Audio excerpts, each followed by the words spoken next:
First up, the Seahawks. Newly signed Terrion Arnold has been put on the NFL Commissioner Roger Goodell's exempt list. That's all stems from Arnold's off-field issues. And with Arnold on the exempt list, he cannot practice or play in games, but he can attend meetings and get paid. He kind of knew, Ariel, that something else, another shoe was going to drop when it came to this guy. Eight felony charges right now for robbery and kidnapping. I mean, there's no way they could have just had him just show up and just start going to preseason games and practices and stuff like that.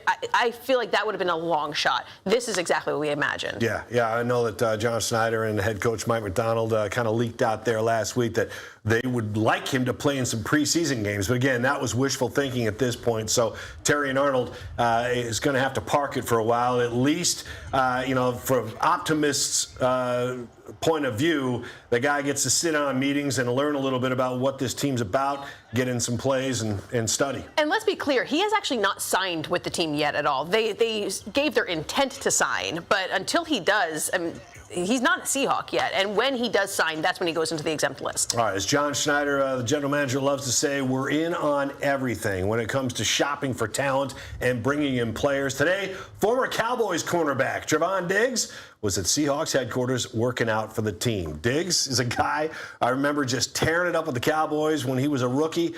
Came out just on fire and liked to jump routes and things like that. But then the jumping routes, teams and quarterbacks, especially the veteran quarterbacks, saw him coming. They're like, oh, I know what this guy's going to do, a little pump fake, and we got him. So guy's talented.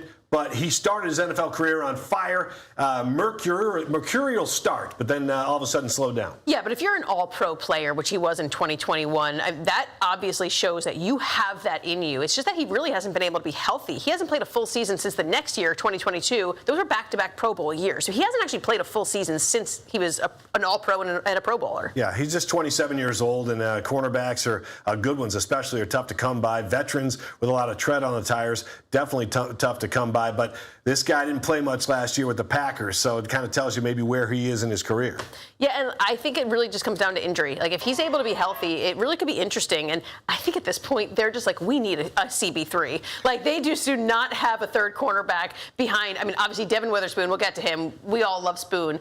Then your second cornerback is Josh Jobe, which he had to play up from. Was he on the practice squad at some point last year, I believe? Yeah, but he contributed late in the season. For sure he did. Yeah. But I'm saying that's your number two. And so after that, it gets really bleak. Yeah. And without Reek Woolen, and so now they have to get somebody in there. So they tried with Terrion Arnold. That's not working at the moment. So obviously they go for Trevon Diggs. Yeah. I think it's a good move. Well, it's a message to Seahawks fans, especially that clearly it doesn't take much to sit there and look at this team and what they're doing, that they seriously believe they need cornerback help. I mean, they're bringing in guys, they're shopping around. So again, that kind of tells you what they think about their defensive backfield at this point. It also says what they think about this team, and that they think that they are another Super Bowl team, just without, they have a weakness there at cornerback. So they got to fill that, and then they feel like they're probably going to be right there in the mix again. Yeah, well, health and the lack of injuries is definitely going to be a big thing for any team going forward in the NFL. All right, we'll get another inside look at the Seahawks tonight on Episode 3 of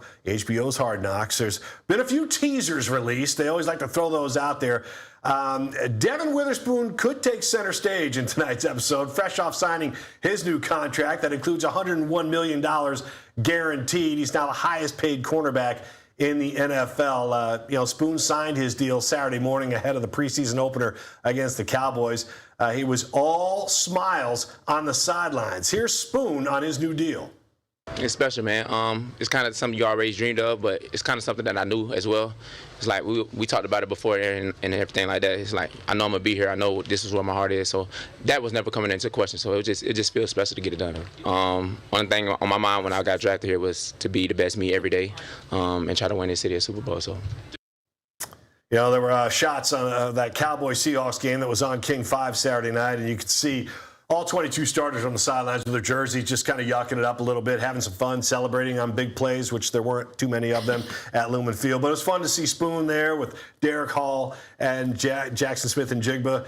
Just big old smiles facing the camera, having a little fun. Well, yeah, they know that they're going to be picking up the tab for the rest of the team the rest of the season. No doubt. Yeah, it's a lot of money. I think I added up to $433 million that the three of them signed this offseason. Yeah, that's a triangle of money right there for sure. Tonight's episode of Hard Hard Knocks. We're privy to a conversation between Seahawks legend Richard Sherman and head coach Mike Macdonald. I remember back, in 2013, 14, when the Seahawks came off that Super Bowl championship, and then the next year, they of course made it back to the Super Bowl. But in that year leading up to that second Super Bowl, there was this chatter that guys wanted to get paid. And when they beat the Broncos in that first Super Bowl victory, there was some talk afterward that everybody wants to get paid. The defense was the team on the side of the ball that carried the mail throughout that season. They're the big reason that the Seahawks won the title that year. That's, of course, what the chatter was. And then when the guys come back, guys like Richard Sherman, guys like Cam Chancellor, Cliff Averill, they wanted to get paid, and it was time to pay up, which is maybe the tough part. When you win a Super Bowl, it's bittersweet. You win a title, but the next year you're going to have to start writing some checks. Right, and the beautiful thing is that all we're hearing from this Seahawks team is that they're nothing like that. Obviously some guys, we just mentioned the three that got paid a combined $433 million, but you're not seeing a breakdown, really. And in fact, the only breakdown I really think we saw was on that Hard Knocks episode when Brady Russell came after Derek Hall and said, you've changed since you got paid. Now, he didn't mean it. He obviously was just kind of in the heat of a moment during that fight. But I think that was really the only thing we've ever seen about anyone kind of talking about this money. And it was really interesting. And then I actually talked to Brady after this and kind of got his side of the story. I want to respect everybody all the time, and I also want to, one thing we talk about is towing the edge and chasing edges, and that comes in all areas of the game, and sometimes you're going to go over that edge. So I was glad Coach brought me right back to who I am and who I'm supposed to be, and always happy to be held accountable and held to a standard that we're supposed to hold. Yeah, I mean, you know what? You listen to the way that Brady talks. Of course, we have a ton of respect for him. He's been on the show several times. You've had many chances to chat with him.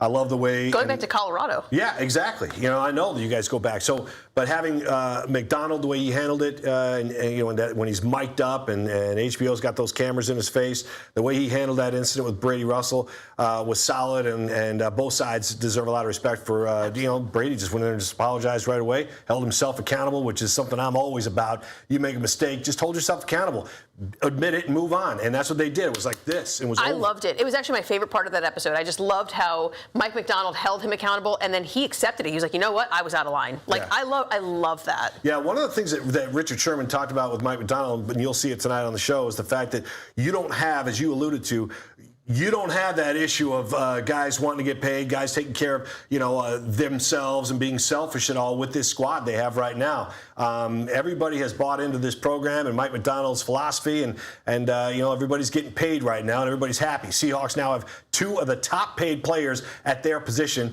JSN and Devin Witherspoon. And, you're going to see Leonard Williams. There was some chatter going into the training camp that Leonard was going to get his deal done real quick. But he is voted by NFL executives as the best defensive tackle in the NFL this season. His deal is not done yet. I know Leo's not worried about it at all and how soon it's going to get done, just like Spoon. He wasn't worried about it. He kept practicing, which was awesome, and really tells you a little bit about Spoon's character as well. Yeah, I mean, I know Leo probably wanted to get that deal done, especially because he's 32 years old. He's coming off his best year ever of his career at that age, but eventually he's going to have some downturn, and I think that he's thinking, let's base my contract off of what I just did, not off of what may happen. Yeah. I think he's going to get paid. I just think that it's not going to be nearly as high as some of the other guys like a Jalen Carter. Yeah, just some great quality players on this team. We keep saying that all the time. We haven't heard much about the Seahawks in the national chatter. Some call it disrespect, but the Seahawks will tell you they're okay with the presumed disrespect. Julian Love addressed that topic today. We don't get the most love over here, which is perfect. That's kind of how we want it. That's how last year it was. And with all the target on our back, we embrace the challenge. I think more than anything, we love winning, but we love competing.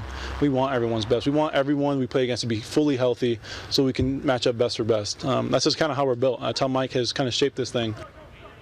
We talk about Cooper Kupp and the way he waxes on sometimes philosophically about this team and about football in general. Julian Love's another guy who you'd sit there and just listen to and enjoy what he has to say. Well, that's why we're so blessed to have them. At least last year, they were like the two guys that talked midweek, alongside Mike and Sam. So we always got to hear from them. I wonder who the guys are going to be this year. Yeah, well, they're definitely a soundbite a minute.